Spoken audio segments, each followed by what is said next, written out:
much. Okay. So can you guys see this slide? Yeah. Yes. All right. Cool. Cool.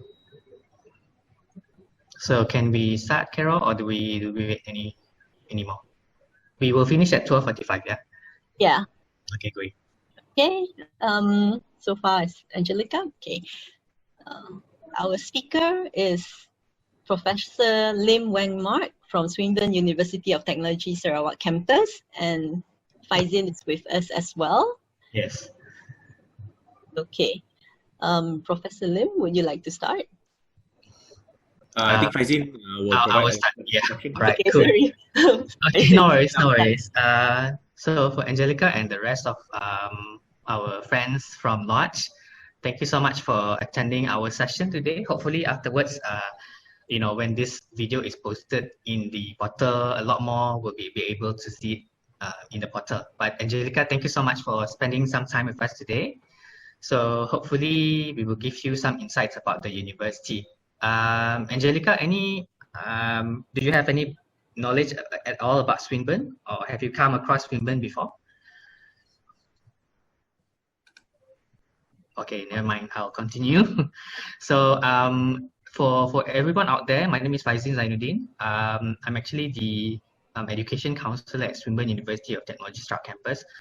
Firstly, congratulations to Lodge Alumni Association, for putting this together, and we are happy to be here with all of you. All right. Pleasure to have the two of you. Yes, thank you so much. So basically, as you guys know, Swinburne University of Technology is actually an Australian university. Our home campus is located in Melbourne, Australia. But the Sarawak campus has a long history of being in Malaysia as well. So if you would have known, we have been around since the year 2000. So we have been providing good education in Malaysia for the past 20 years, right? So we are truly a one university, but located in two countries, university. So a lot of students ask us, what are the main reasons for you to actually join or take a Swinburne education? Well, the first is, of course, we are an Australian branch campus.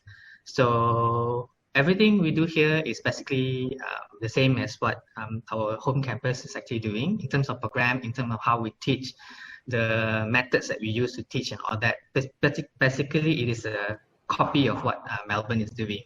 So you won't miss a beat if, let's say, you actually enter this campus and get out from this campus, graduate from this campus, all right?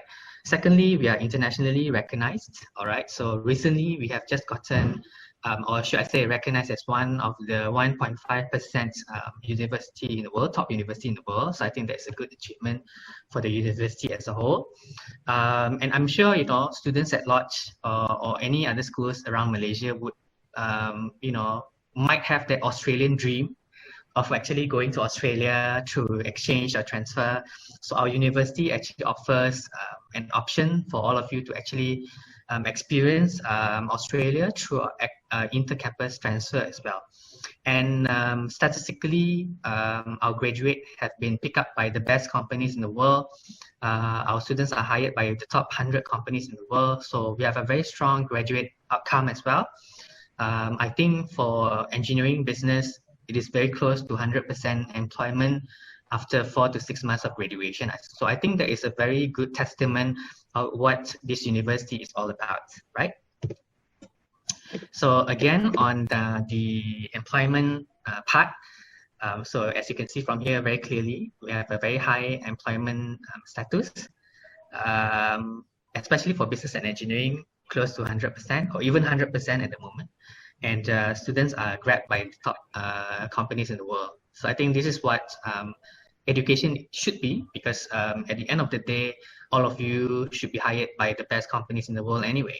So we are basically the pathway for you to do so, to get to those kind of jobs as well. So these are among the top global brands that hire our students. There are many more, but these are just a few that I've put down here. All right. If you don't mind, I want to share a video about exchange and transfer. Hopefully the line is good enough for us to do that. So maybe I can stop share this slide for a while. I will then share again. Hold on. Where is my... All right. So let me just do that again.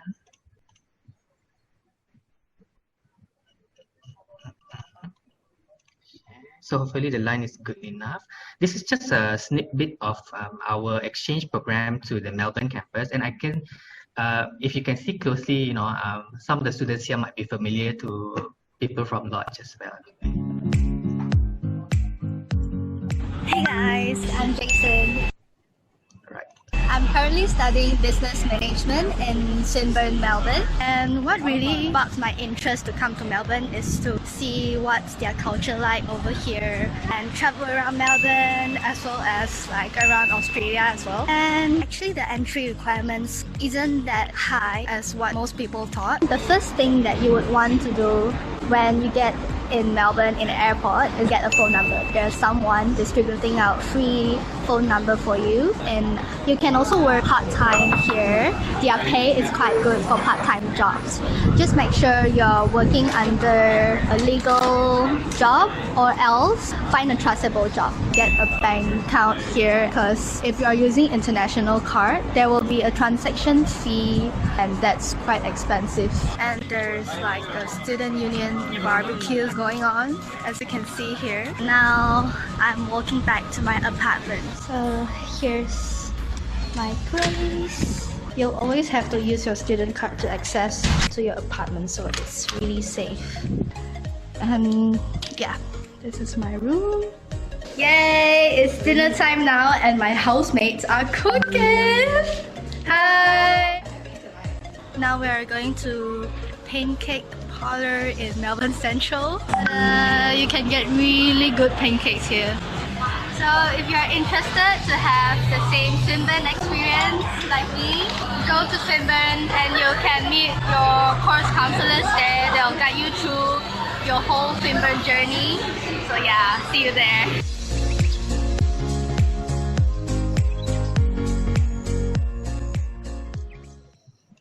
All right. So that's a little bit of a snippet of our, what do you call that? The Melbourne experience. All right, if I can share back my slides. Where did my slide go? All right, here we go. All right, so I think we stopped somewhere here. Okay, so for everyone's information, Swinburne University offers a lot of programs in extra campus, which will include computing, engineering, business, design, science, and of course, English. All right, so but today I have a very special person here with me, Professor Mak Lim. So Mak Lim will introduce himself later, but just for your information, Mak Lim is actually the youngest professor in Malaysia. So he has a Malaysian Book of Records name there somewhere in the Malaysian Book of Records as the youngest professor. Mak, later if anything wrong, you correct me. So today we'll be covering business with him. So hopefully, Angelica, if you're keen to do business, so this might be a chance to know a little bit more about business. But if let's say you do have any other questions later, at the end, we will reserve some time for question and answer. All right. So Mark, I'll stop sharing and you'll be sharing your slides from here, yeah?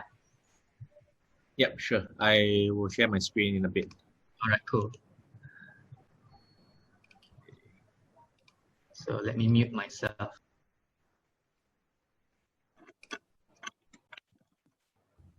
Yep, all right. So it's my screen, my slides up. Okay. All right, so you can see my slides, yeah? Yes. Yes, Mark. Okay. All right, so hello everyone. Hello Angelica, hello Moses. You're here with us today, so hello. And for those of you who are not able to make it to this session, the recording will be there. So hello to you too. All right, so thank you for tuning in. My name is Professor Mak Lim, and today I'll be sharing with you about the world of business and the opportunities that Swinburne has to offer to aspiring future leaders like yourself, so that you can future-proof your career and start conquering the business world after you graduate. Before we start, I think it's a good idea to share with you about who I am, so that you will know the kind of professors that you can expect to learn from if you choose to come to Swinburne. So at Swinburne, I serve as the head of the business school. And as you can see from the screen, that's my welcoming message for anyone who visits the Swinburne website. If you're interested, you can click on inquiry to ask questions to our friendly course counselors, or you can click on online application to submit your enrollment form, right? So back to my story. At the age of 18, I completed my SPM and did an Australian matriculation. At the age of 19, I enrolled into a bachelor degree program. At the age of 20, I started my own business that deals with wholesale sourcing and outsourcing of clothing, like the ones you see in Sungai Wang and Times Square in KL. And then following that, at the age of 21, I completed my bachelor degree. And at the age of 22, I enrolled into an honors degree program, which allowed me to enroll into a PhD at the age of 24 without having to do a master's. When I was 25, I was actually inspired, when I was doing my PhD, I was actually inspired by my supervisors, my PhD supervisors, because they actually supervised me really, really well. And I dreamt of becoming the youngest professor in Malaysia. At the age of 26, I completed my PhD, and at the age of 27, I joined Swinburne as a senior lecturer. I did the best I could, and I worked as hard as I can. And within a year, I was promoted to associate dean at the age of 28. But to me, I see promotion as a responsibility, so I work even harder, and within another year, I was promoted to associate professor and head of school at the age of 30. At the age of 30, my contributions to education was recognized by JCI, as I was named as one of the 10 outstanding young Malaysians. And now, at the age of 31, I successfully secured promotion to full professor, and thus becoming the youngest professor in the Malaysian Book of Records. So the reason I'm telling you all this is because I want you to dream big, all right? I want you to dream big, and I want you to set big goals. And when you have big goals, you must have a plan to achieve those goals. However, a plan without action is not a plan, right? It's just a speech. So therefore, the key message that I want you to take away here is to dream big, to set big goals, and take big actions, right? Now, moving on, I'm going to share with you what a business is all about and why pursuing a business degree is one of the best decisions you can make in life in order to future-proof yourself and your career. So what is a business, right? In essence, a business is an entity or an organization that makes profits by providing products such as goods and services in exchange for money, right? So that's what a business is all about. However, this is just a very definition of a business, because in reality, a business is in fact very, very complex. And this is because a business typically consists of many departments or activities, right? Such as accounting, finance, marketing, management, and international business. Now, to help you better understand what a business is all about, let us take a closer look at what each of these departments does and what Swinburne can offer you to ensure that you will be able to succeed once you graduate and get a job assigned to any one of these departments. So, what is accounting? From a non-degree holder perspective, right? For example, from a bookkeeping perspective, which requires only an SPM qualification, accounting, from this perspective, is the process of recording financial transactions for a business. For example, preparing invoices, recording debit and credit transactions, and other simple repetitive tasks. It is important that you understand that accounting tasks from this perspective are increasingly being performed by computer software these days, which means that in the future, anyone who wants to do accounting with only an SPM qualification will likely be out of job, as these accounting functions from a non-degree holder perspective are likely to be replaced by robots in the form of automated computer software. However, accounting from a degree holder's perspective is far more complex and intelligent, because accounting from a degree holder's perspective involves management accounting, all right, which helps management teams make business decisions. And of course, it also involves cost accounting, right, which helps other departments such as marketing to decide how much a product should be sold and how much should they price and sell their products.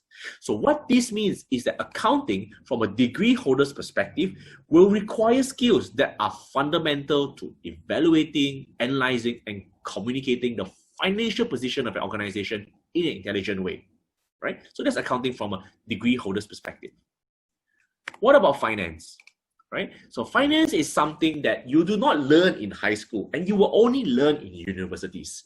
So people in finance typically work on a wider scale as compared to accountants, because people in finance typically, what they do is they analyze and assess financial forecasts.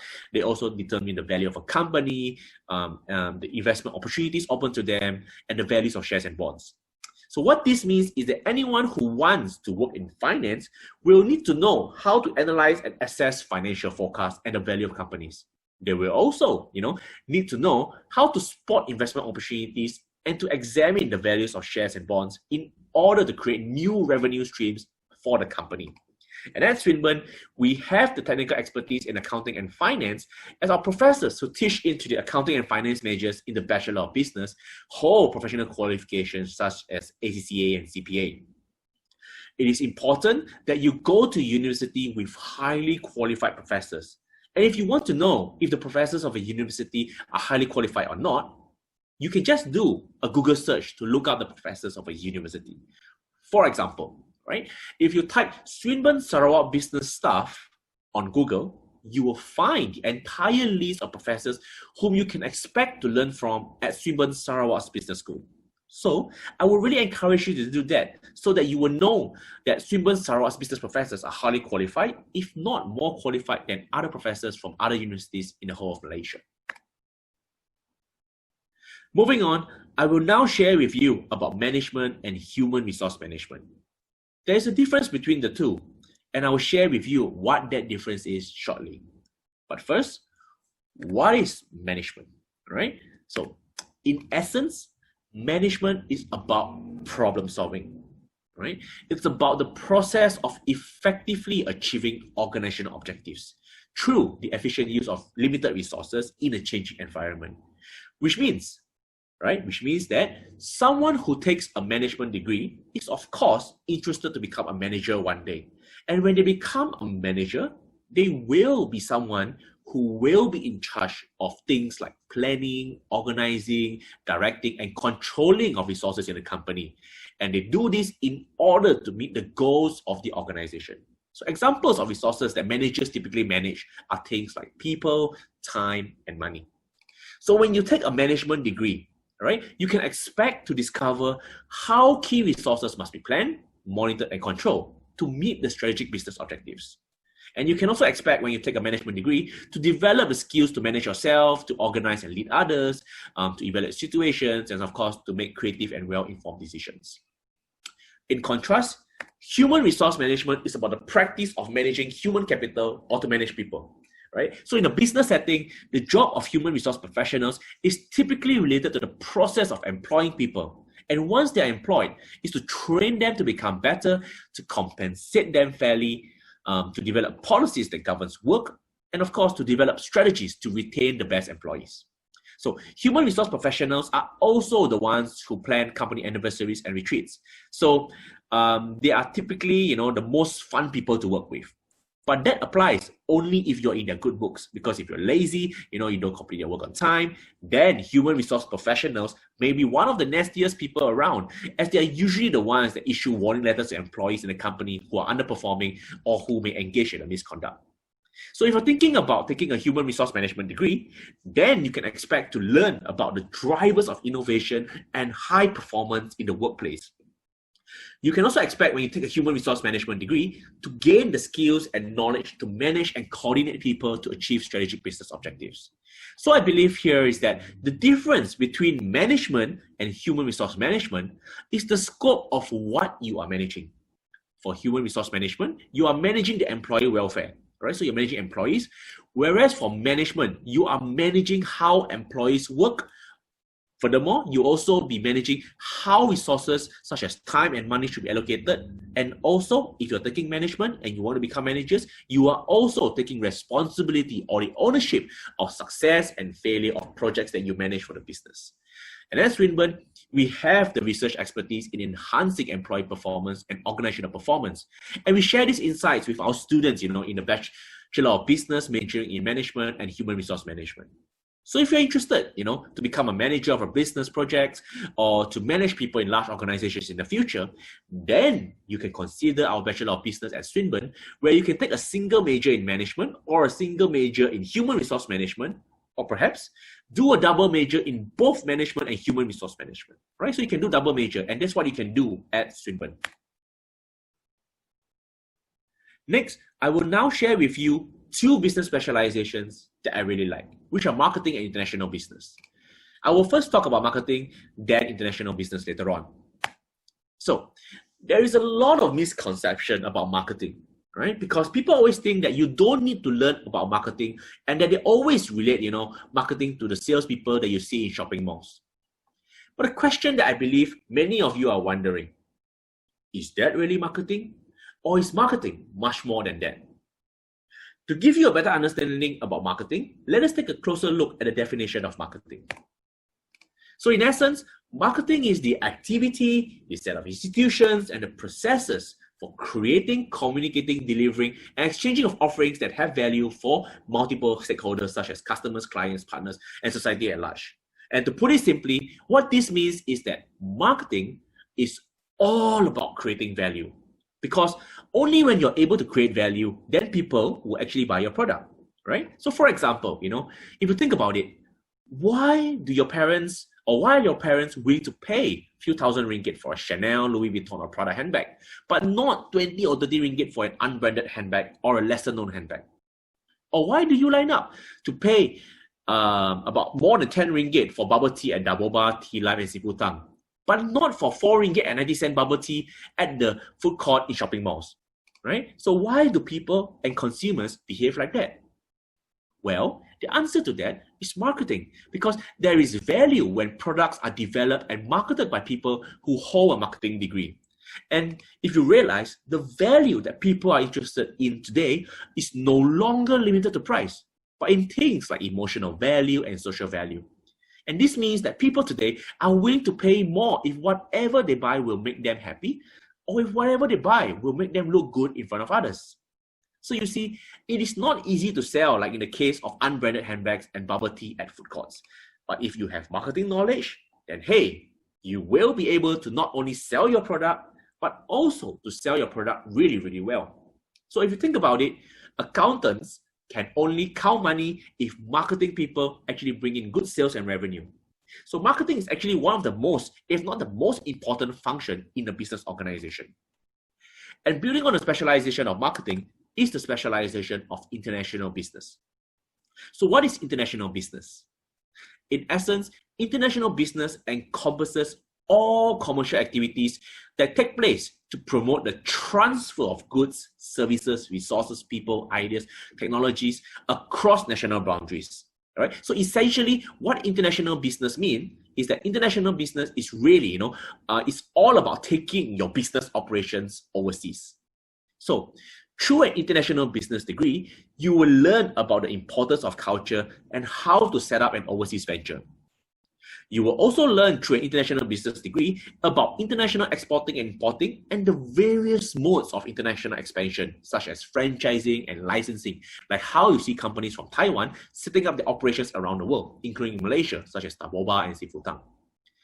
Now, the really good thing about an international business degree is that it sets you on the path to become an expatriate, because this is a really rare specialization. And when you join multinational companies like Ernst & Young, Deloitte, KPMG, L'Oreal, Procter & Gamble, Google, and Nestle, then you will really have a good chance of being sent to work in another country for a period of time if you have international business knowledge. So in that sense, an international business degree will open doors for you to join companies that have operations around the world. And at Swinburne, our professors have legitimate research expertise as they have successfully published their research on marketing and international business in A-rank journals, such as the Journal of Business Research and the Journal of Retailing and Consumer Services. Like many of you, coming from high school where you have A+, A minus, B, C, and so on, we professors too have grades for the research that we do. And I'm pleased to share with you that our business professors at Swinburne Sarawak's Business School are publishing in A-rank journals. So you can be assured of the quality of professors that you will be learning from if you choose to come and earn your business degree with Swinburne. And we always share our research insights in class. And our students, especially those who are majoring in marketing and international business, really enjoy getting these first-hand insights on the latest business trends in the global marketplace. Because what we share are not only Malaysian examples, but also examples from Australia, because we're an Australian university. Right? And we also share examples from China, India, Indonesia, Europe, and United States, because the research that we do here at Sarawak is also very international, and because these countries that I've just mentioned are among the largest markets in the world that we believe most companies are interested to do business with today and also in the future. And now that we know what a business looks like, let us now take a closer look at what's in store at Swinburne Business School. If you've just finished your SPM, right, with only five credits or more, then you may want to enroll into our Swinburne's Foundation Studies in Business, which is a 1-year program. And following that, you can enroll into our Bachelor of Business, which is a 3-year degree program. Right? And if you do not have 5 credits in your SPM, I would say don't worry. You can enroll into our Diploma of Business Management with only 3 credits. And once you have completed your 2.5 years of your diploma, you can join year 2 in the Bachelor of Business.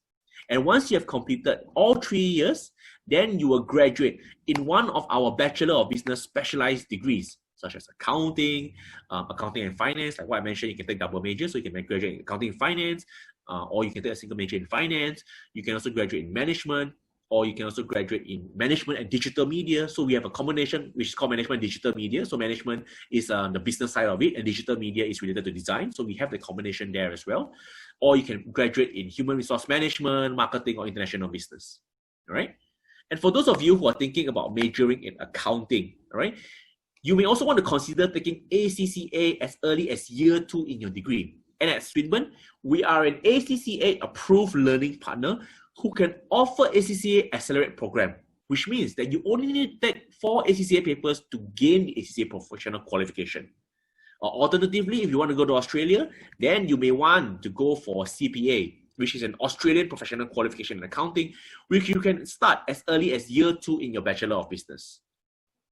You can also choose to further your study with us by enrolling into our Master of Business Administration International, which is a 1.5 years program for graduates with a business degree.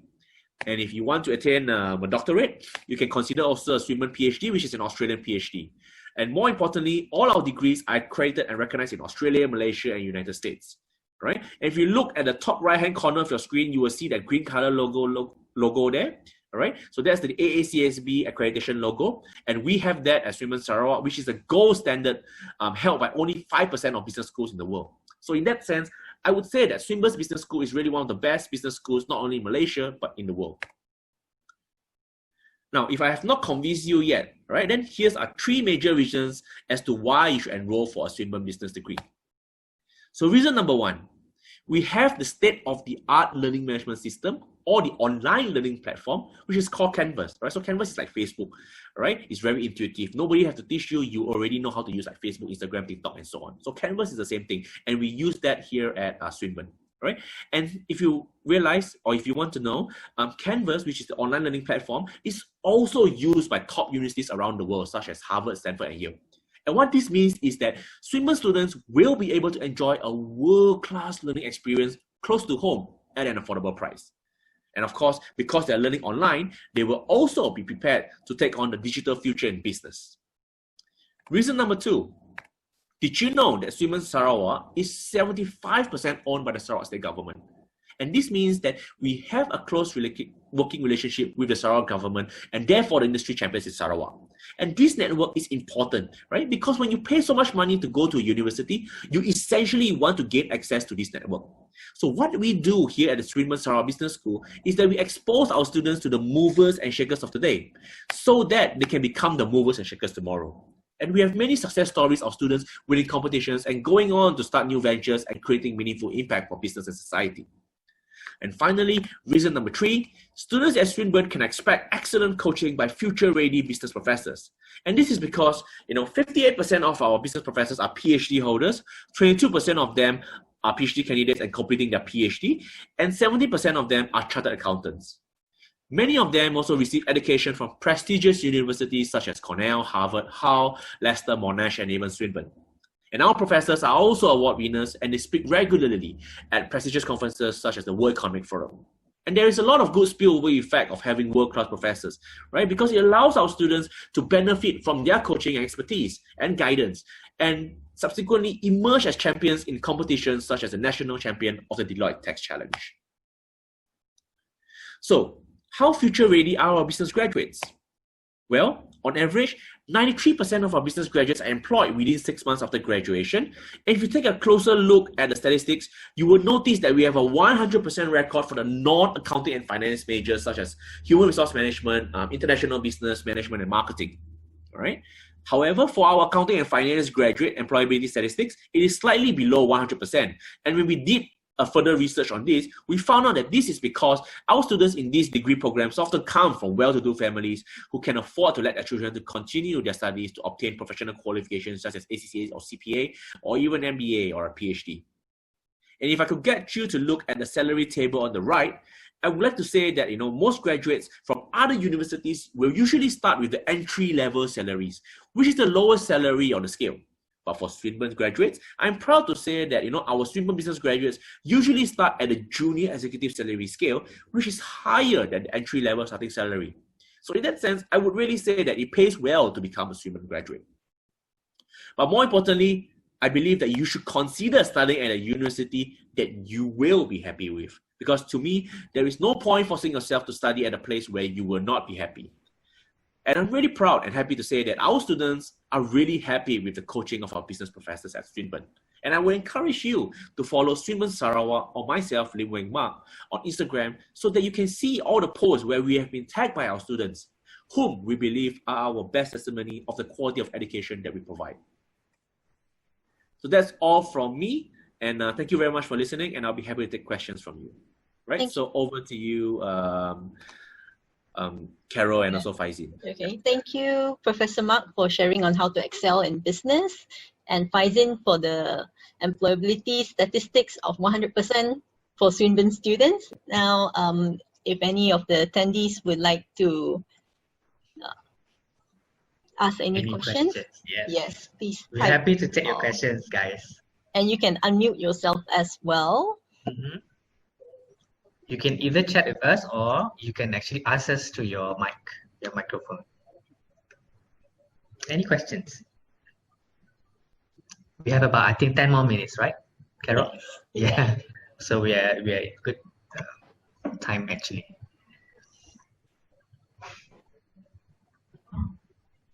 Any questions at all?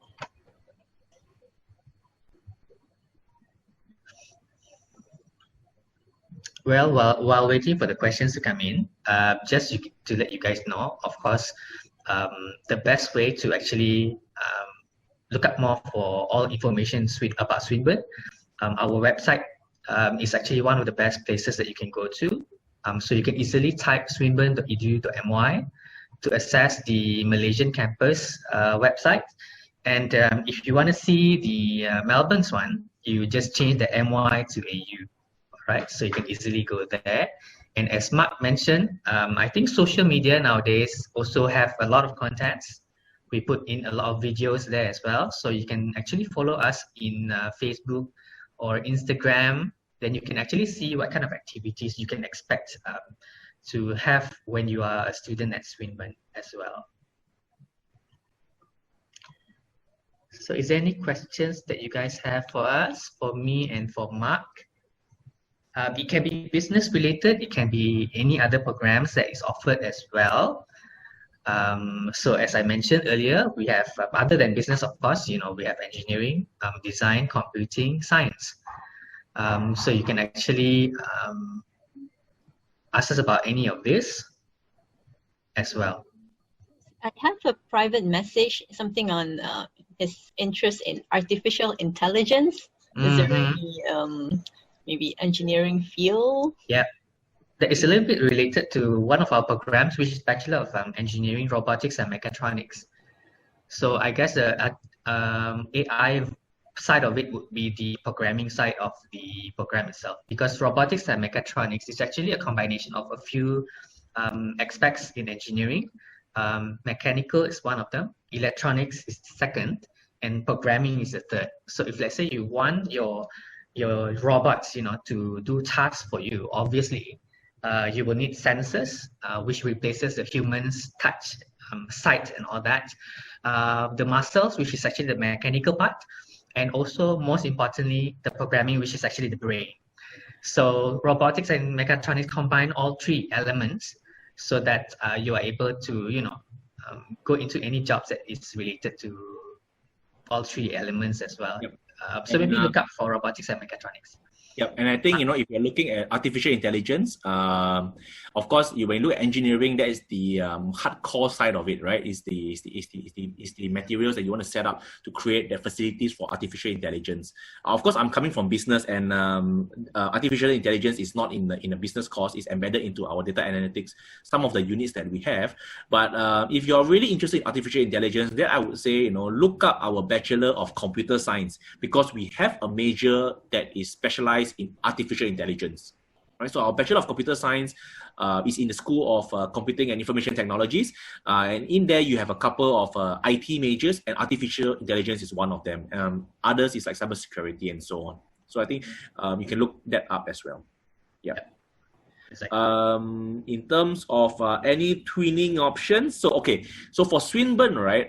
If you look at Swinburne, we are an actual university, right? So in Melbourne, there is a Swinburne as well, and that is a real university. So the testament that we have, meaning that once you graduate from Swinburne, you actually get the Swinburne Australia certificate. It's not a Swinburne Sarawak. There is no Sarawak mentioned over there. Right, and at Sarawak, we also have a Swinburne campus here, and we provide Swinburne's education. So we are different as compared to our competitors, right? So if you look at other private universities here in Sarawak or even in KL, you will notice that they have their own local name, and then they have a partner with another university, like in England, for example, or in other Australian universities. They are having a partnership with them.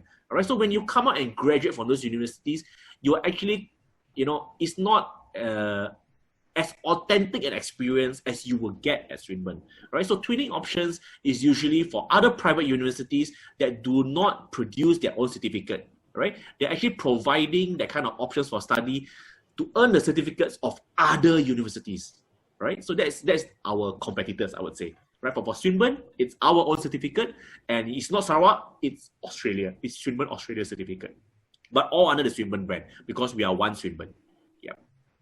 All right, so maybe I can add to, Mark, anything else? And of course, what we have here, if you're thinking about, going overseas, then you can choose to go for exchange, because when you go for exchange, all right, you go for either 1 semester or maximum of 2 semesters. And when you do that, you actually pay Malaysian fees, but you actually study in Australia for 1 semester or 2 semesters. So 1 semester is half a year, 2 semesters is actually 1 year, right? If you want to get Australian experience at the Malaysian price, then you can do that at Swinburne through our exchange program. If not, when you go to other universities, right, what you have to do is this: you have to pay the fees of those like in Australian dollars or in UK pounds, right? And that is a lot of money, right? But at Swinburne here, we provide the opportunity because we are actually a Swinburne campus. All right, we are not offering other people's degree. We are actually offering the Swinburne degree. That's why we can actually allow you to pay Malaysian fees, but then experience an Australian education. But of course, if you want to transfer, meaning that you want to do 2 years in Australia and you want to become Swinburne Australia students instead of Swinburne Sarawak students, you can do that as well, but you have to pay Australian dollars then. So yeah. There's actually another question in terms of syllabus, all right, so the syllabus, the course is exactly like what we offer in Melbourne. Difference is we also include Malaysian cases so that our students know what is happening in Australia, because we have to offer Australian syllabus.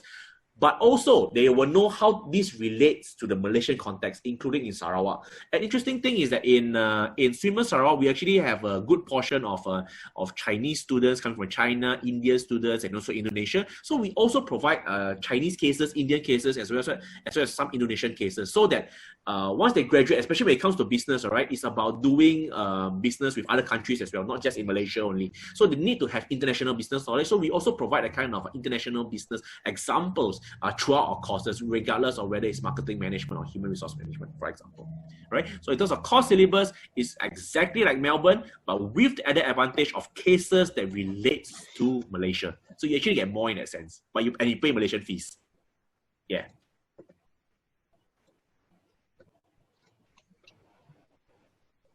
Okay. I think. All right. So another 3 more minutes. Any other question, guys? Any other questions that you would like to know, Yeah, just feel free to ask, don't be shy.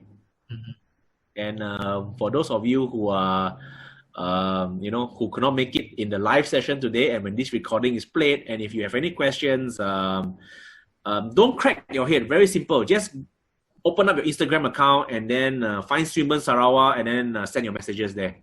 And then you will get a reply, very, very quickly. Exactly. Yeah, because we are also always on our social media. So thank you, Ron. Thank you, Moses. And also, of course, Angelica is here. So thank you for attending. We really, really appreciate it. And of course, spread the good word, about what you hear today among your friends as well. Because I think education is really, really important, right? Some people will think that, education is not important. We just go out and work first and then we come and study later. Usually when you work already, right, then you will have no mood to study after that already. So if you can study first, it'll be good, because now it's also not a good time to actually get jobs anyway. The job market is pretty bad because of COVID.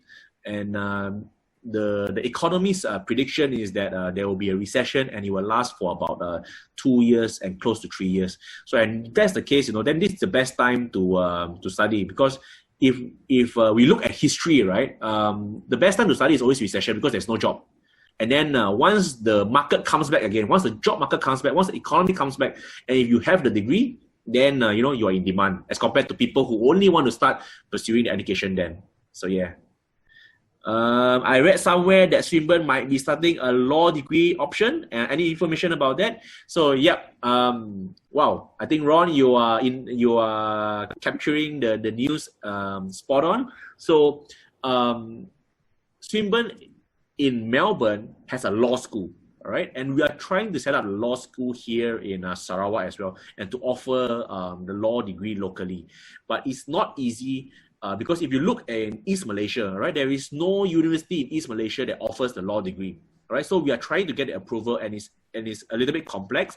But if you're interested to do a law degree immediately, then what you can do is to come to the Sarawak campus, start off with a Bachelor of Business, enroll for a few units first here, and then you can transfer to Melbourne. So what this means is that you can cover the cost of your law degree, because in a law degree, there are also electives. So what happens, you take your electives, let's say using business units here in Sarawak, and you pay Malaysian fees for that. So a portion of your law degree, in earning your law degree, the journey of that, you actually use the electives in the business school, and you pay Malaysian fees for that, so that the rest of your degree that you're going to earn at Melbourne in terms of your law degree, when you pay Australian dollars, is less. Right? Because if you look at your degree is, let's say, this much, this portion is Malaysian fees because you take the electives in Malaysia, and the rest you actually pay Australian dollars because you take the law units in Australia. And at the end of the day, you'll finish your law degree. Right? So that's what you can do at the moment before we actually get the approval to hopefully offer the law degree in Sarawak campus. So we are talking to the Chief Minister. Of course, we also need to talk to the federal level as well, and we are making those conversations and trying to make that happen. Okay, so, yeah. Let me go and check. Did he try calling the phone? Okay. Carol, I think that's all we have. Thank you so much, Professor Mark and Faizin. And thank you so much. Ron, most welcome. Moses, and Angelica for attending. So, see you. Bye-bye. Bye. Have a good day. Thank you, everyone. Thank you. Thank you so much, everyone. Thank you, everyone. Bye-bye. Bye.